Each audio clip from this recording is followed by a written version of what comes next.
ଆମେ ଦାବି ଜଣେଇଲୁ ଯେ ଆମର ଯୋଉ ନିରୀହ ଲୋକ ଯୋଉମାନେ ଅଛନ୍ତି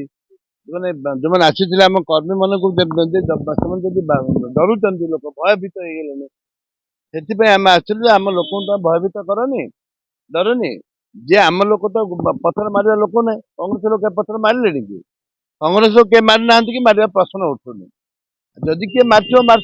ଯଦି କିଏ ମାରିଥିବ ଆମ ଯାହାକୁ ଆରେଷ୍ଟ କରିବେ ଆମକୁ ଆଗକୁ କହିବେ ଜାଣିବେ ଆମେ ଦେଖିବୁ ଆମେ ଫୁଟେଜ ଦେଖିବୁ ଦେଖିକିରି ଆମେ ତା ବ୍ୟବସ୍ଥା କରିବୁ ନା ଆମେ ଆଉ କଣ ଆସିଛୁ ସମାପ୍ତ କରିବା ପାଇଁ କମିଶନ କହିଲେ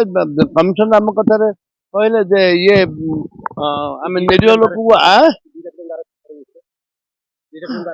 ହଁ ତାଙ୍କର ଫୁଟେଜ ନଥିଲା ଯୋଉମାନଙ୍କୁ ଆରେଷ୍ଟ କରିବା କଥା ଯୋଉମାନେ ସେମିତି କାହାକୁ ହଁ ଯୋଉମାନେ ହଁ ମୁଖ୍ୟ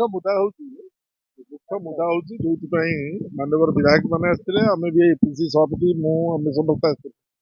ଆମର ମୁଖ୍ୟ ମୁଦ୍ଦା ଥିଲା ଯେ ଗୋଟେ ପ୍ୟାନିକ ସିଚୁଏସନ କରିବା ପାଇଁ ଚାହୁଁଛି ପୁଲିସ ଆଡମିନିଷ୍ଟ୍ରେସନ ବା ସରକାର ନିଜେ ଗୋଟେ ପ୍ୟାନିକ ସିଚୁଏସନ କରିବା ପାଇଁ ଚାହୁଁଛନ୍ତି ଆମେ ତ ଲଢେଇ କରୁଛୁ ଜୀବନ ସାରା ଲଢୁଛୁ ଆମେ ଲଢିବୁ ଆମ କଥା କିଛି ନାହିଁ ତେଣୁ